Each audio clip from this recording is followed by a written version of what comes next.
Christian in my chat says my favorite holes are the ears, but because of the conversation, I read that as my favorite hotels are the ears, and that got really disturbing really quick. We're at 3382. My favorite hotels are the ears. That is a weird thing to say, yes. Yeah, that made me feel strange.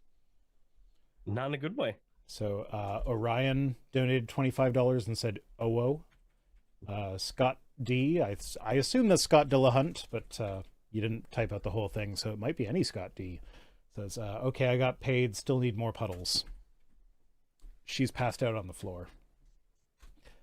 Let's see. Today is the 15th. John Hansen gave $25.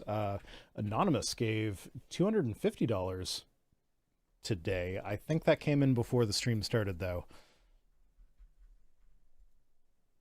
Well, damn. Because I seem to recall seeing that before. And well, that'll definitely pay for your room at the Ear Hotel. Yeah, any hotel that would advertise themselves as the Ear Hotel, their rooms are probably less than $250. Yep. Stop in my chat. It's just like, great, the ear fuckers are here now.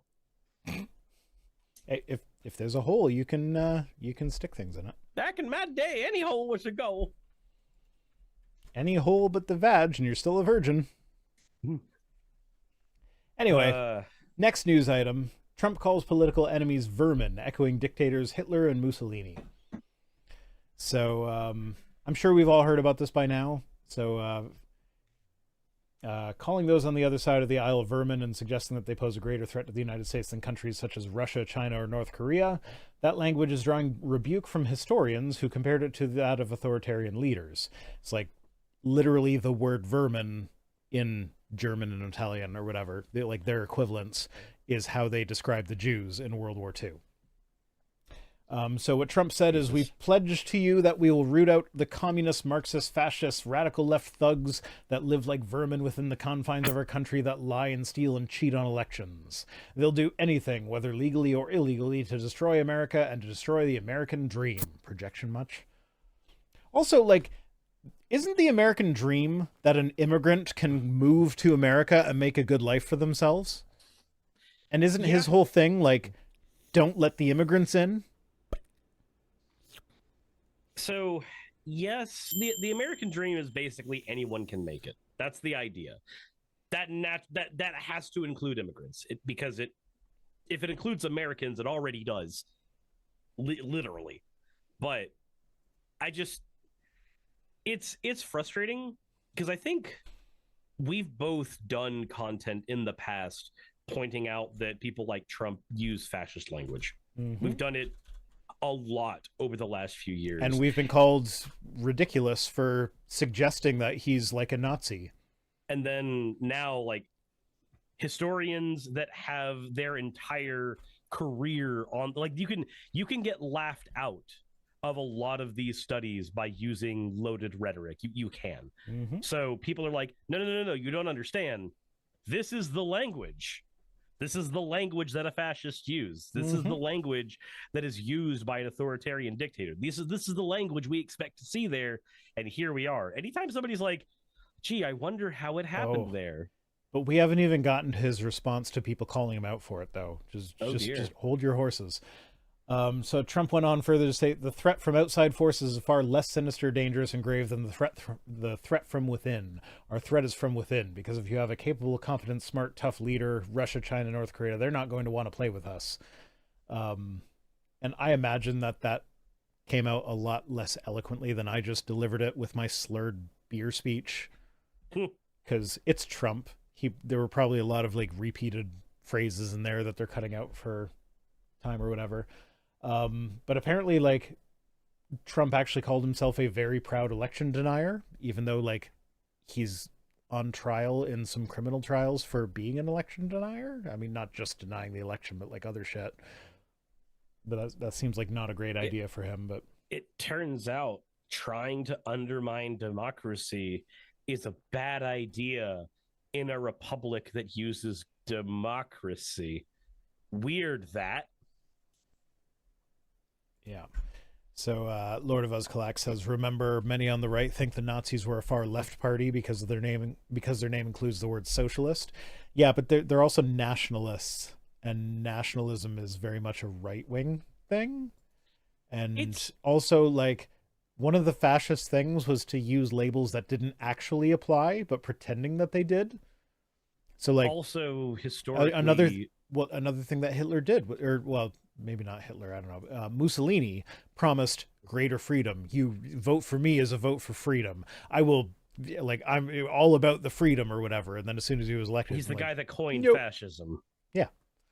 Also should be noted, anytime somebody tries to pull the National Socialist thing, if you actually look at the history of the how the Weimar Republic turned into Nazi Germany, Hitler got elected into what was originally the German Workers' Party. He literally used left-wing rhetoric because it was more popular, not because he was right, not because that was what he was actually going to do, but because turns out when you have a nation of workers, like they didn't have a lot of industry that was privatized back then. The Nazi Party literally invented the idea of privatizing a lot of their industry within the nation, but not invented, but they popularized it a lot.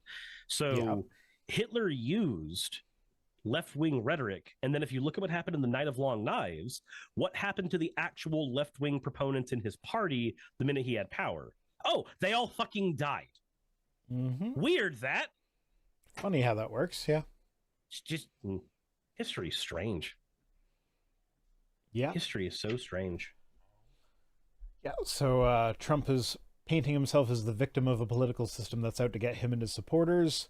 But then his use of the word vermin is piquing the interest of historians. So he's definitely the victim, but don't worry, he's using the language of an exterminator. Yeah, so the language is the language that dictators use to instill fear, says Timothy Naftali, a senior researcher at Columbia University School of International and Public Affairs. When you dehumanize an opponent, you strip them of their constitutional rights to participate securely in democracy because you're saying they're not human. That's what dictators do. This is Ruth Ben-Ghiat, sorry for mispronouncing that, who is a historian at New York University, who said calling people vermin was used effectively by Hitler, Mussolini to dehumanize people and encourage their followers to engage in violence. Something about engage in violence when he's like on trial for the January 6th thing where he encouraged his followers to engage in violence. Seems to be working for him, sort of, until he gets caught. Hopefully he actually does face some consequences for that. I've also learned that apparently, legally speaking, if you used loaded language like that, that can actually be considered something that you can get in trouble for with the law, unless you are talking about a political party. Turns out if you say those people over there in a geological location are vermin and should be eradicated or what have you, that is bad legally speaking. But if you say the Democrats are vermin, that's not bad legally speaking, and I find that kind of weird. That is kind of weird, especially since Democrat is like a lot of the right has used Democrat as a catch-all for everyone who they disagree with. Yeah, like I have seen Republicans be called Democrats because they disagreed with something that another Republican said. Yeah, it turns out that I didn't realize this until YouTube finally said, hey, we might take away your copyright, your community guidelines warning, because I made a video making fun of Steven Anderson. I got a community guidelines hit for it years ago, and it sat there, forever. And they were like, no, it's impossible to remove this from your account. So now they are saying I can remove it from my account, and to do so, I had to take the course. A test. I had to take the test, and part of the test, I was like, "Yeah, no, you can't say that people from a political party should all be killed. That's not a thing you're allowed to do." And YouTube's like, "Actually, it is." What? Oh, and YouTube's literally just basing this off of United States legal principle? Oh, that's weird. That's strange. I don't know if I like that. So, YouTube, can I say murder all the Republicans? Is that a legal thing for me to say? Oh, we're at $3,400 for the fundraiser. So that's good. We're helping people in need by talking about murdering Republicans. So saying murdering Republicans can be considered incitement, but it is not incitement against a protected class of people. I mean, we are discussing hypotheticals here. I am not actually advocating for anyone to murder Republicans. Sure. Unless it happens to be Clarence Thomas. No, I'm not saying that's a joke. That's a funny joke. Haha. For instance, you can't say as a matter of rule, you can't say transgender people are subhuman. But if you use Democrat as a stand-in for trans people and their supporters, you can say all Democrats are subhuman, and YouTube will do nothing about that one. Okay, but I've got the red highlight right at the bottom of my screen where they can't see it on the stream yet, and you can't see it yet. That, like, it starts to get bad. We haven't even gotten to the part where it gets bad yet, Suris. Oh, okay. Cool. So I'm glad the preamble's here. In response to this, Stephen Chung, a Trump campaign spokesman, when it was pointed out that, like, hey, Trump's been using dictator language, he responded by saying, "Those who try to make that ridiculous assertion are clearly snowflakes grasping for anything because they are suffering from Trump derangement syndrome, and their entire existence will be crushed when President Trump returns to the White House." Oh. Because that's not something a dictator would say. So they're actually... Wait. Anyone who disagrees with Trump will be crushed. He's not a dictator. What are you talking about? Don't be extreme. And so this is where if you said the trans people would be crushed, the women will be crushed, those would be bad. But, well, the people suffering from Trump derangement syndrome, that's not protected. You're legally allowed to say that. I don't think you should be, actually, come to think of it. The person with the name in Japanese characters that I keep forgetting how to pronounce, Sakura, there, said that's probably not within the TOS, which I think that's referencing me saying to murder Republicans. The hypothetically in Minecraft murdering the Republican NPCs? Yeah. Yeah? Yeah, but anyway, like, so they're literally calling for the extermination of the existence of people who disagree with Trump. But yeah, no, he's not a dictator. What makes you think that? Jesus Christ. And then Chung later clarified that he meant to say their sad, miserable existence instead of their entire existence, because that makes it all better. That doesn't make it any better. That doesn't make it any better. No, it does not. I just have to wonder what goes through the mind of somebody who does this, because I think it's... So here's the thing. This was a Trump spokesman. Yeah. I guarantee you he is not going to face any repercussions for this until it is something that Trump is feeling himself. When he starts to feel that, like, the thing that guy said is starting to cause me issues, then he is going to be like, oh no, that was just one of my spokesmen. He's been fired now, even though he was allowed to continue working for months afterwards. It was a new intern, and they don't represent the company, and they are no longer with us. Is that a reference to the time when Ted Cruz's account liked a porn post on Twitter? I wish it was a reference to one thing, Rhino. That's the problem. There's so many things it could be a reference to. It's every time, because like the BLM Chicago organization had the same thing where they were like, oh, it was a young intern that posted a picture of Hamas dropping down in parachutes to slaughter people at a rave, and said we stand with Palestine with that. Like it was an intern that did that one. Wink, wink. Every time, I'm just like, maybe just don't say stupid things on the internet, no matter what side of the aisle you're on, and perhaps, maybe, you won't have to have so many interns. So I don't have this problem, and I regularly get semi-drunk on streams. That's because drunk words are sober thoughts. Turns out your sober thoughts are pretty fucking fine. If you're not a fucking shitty person, then being a little bit drunk and losing the filter doesn't result in things that get you canceled. Weird that. I'm not a shitty person. Therefore, when I don't have, like, I feel safe losing a bit of my filter, like, the worst that's going to happen is the watering hole will lose its monetization because I said murder Republicans. Which is not I am not encouraging you to murder Republicans unless their name is Justice Clarence Thomas, but that's a joke because that's a funny joke. Yeah, Alito would do as well, which is also a joke. Hi, Suris, how's it going? Is your stream still monetized? It's still up.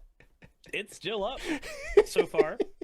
I will only second what you're saying by saying there's a friend of mine who posted on Twitter a while back, shortly after the Roe v. Wade decision, actually, and said, it's strange that we don't hear that much about attempts on justices' lives.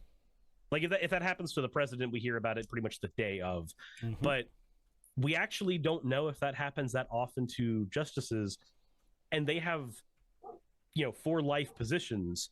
You'd actually expect it to happen more often with them, but it doesn't. Drew At Harrison, as far as we know. Drew Harrison says bigotry is not a side effect of being high/drunk. There you go. That's why I'm not worried about accidentally saying something that's going to get me canceled or whatever, because I'm not a bigot. If I'm drunk and I accidentally say something that I would normally keep to myself, worst case scenario, that's going to be something like what I've been saying all stream tonight. I should stop saying that before one of us gets into trouble. It would probably be a good idea, though I will say it has been funny because I recognize it's a joke. I know that there's not a person sitting there waiting to have just enough Rolling Rocks in them so they can go, nope, it's time for the pitchforks. I mean, I know that's not you. My partner is an assassin, I think.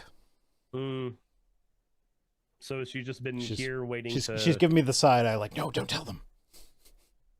You should watch Spy X Family. No, she's really just editing a spreadsheet right now. Hey, I just quickly want to give a thank you to all of my wonderful patrons who keep this show running. YouTube and Twitch are a pretty bumpy ride at the best of times, and the stability a Patreon provides me is worth more than I can say here. I'd also like to thank each and every one of my $20 and up patrons here, and they would be Britzkrieg, Cameron, Dren, Jemshin, Smiling DM, Poundini, Mabbity Babbity, Naomi, Isaac, Agamotto, Jordan, Ravi, Giuni, Kiratorian, Prisma, all of you, I'm not saying that part, and Starlight. And finally, thank you to everyone else that helps keep this channel alive. While you're here, why not check out another video? And thank you for watching.